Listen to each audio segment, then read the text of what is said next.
Ça s'appelle le principe du 3 en 1. Il y a au moins 3 enseignements minimum que l'on peut tirer en fait.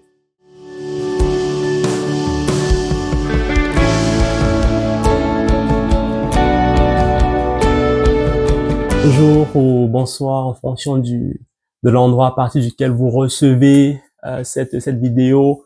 Bienvenue sur Jean 832 sur cette chaîne où je veux simplement, n'est-ce pas, avec vous partager des contenus qui vont vraiment dynamiser, qui vont apporter en fait du flux, du mouvement, qui vont apporter en fait de l'amplitude dans votre vie de méditation.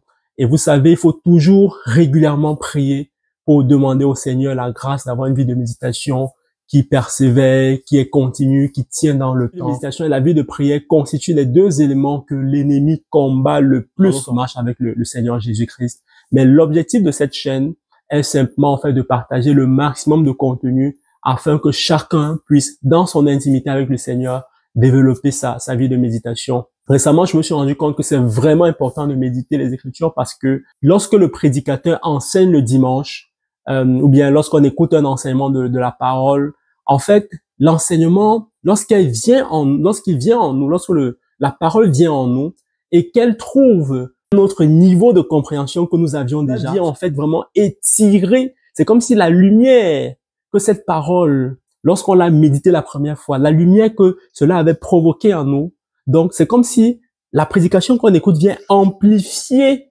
au-dedans de nous cette lumière-là, en fait. Ça vient amplifier cet éclairage-là. Et c'est juste fabuleux. Voilà. Bon, je prie vraiment que le Seigneur continue d'augmenter cet amour, ce désir, cette envie, voilà, que j'ai, en fait, de le connaître au travers de sa parole, entre autres, qui continue d'amplifier ça. Et je prie également que ce soit votre partage. On va donc prendre ensemble un exemple pratique.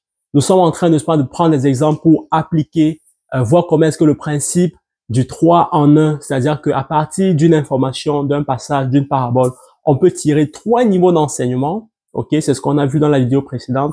On va prendre ici un exemple pratique. C'est par exemple le cas de la graine de moutarde. Matthieu chapitre 13, versets 31 et 32, la Bible déclare: Jésus leur raconta une autre parabole.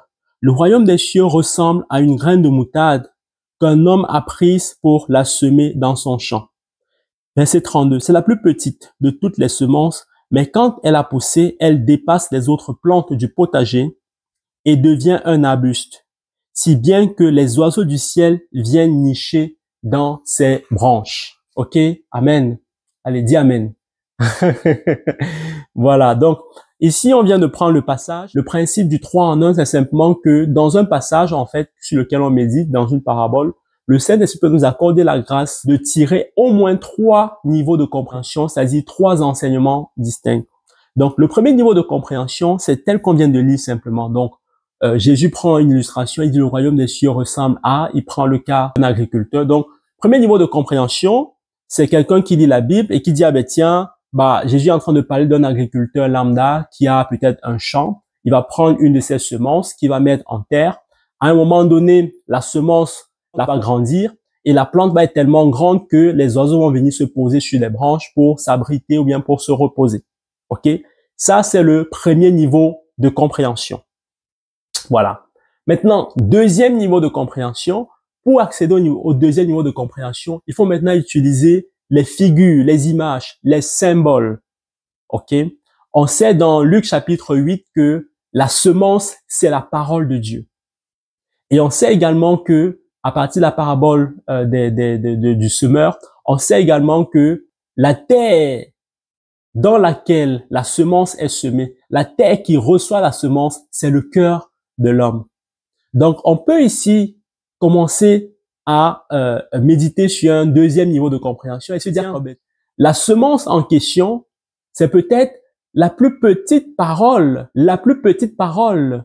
qu'un cœur, la plus petite parole qu'un chrétien reçoit avec foi, avec vie, avec conviction.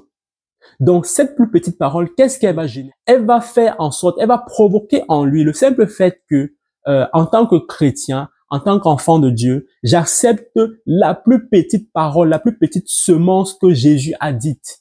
La plus petite parole que Jésus a dite. Je l'accepte et qu'elle vient dans mon cœur. cette parole-là, si je crois en elle, si je m'attache en elle, si j'ai foi en elle, elle va se développer dans mon cœur. Elle va tellement se développer dans mon cœur que, en fait, en se développant, elle provoque également mon développement.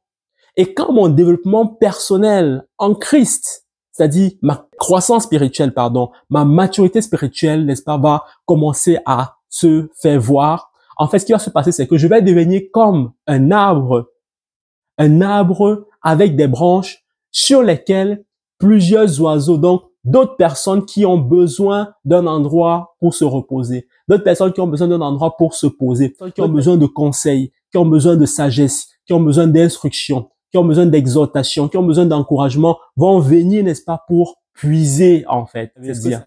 Donc là, on a un deuxième niveau de compréhension du même passage, Matthieu chapitre 13, verset 31 à 32.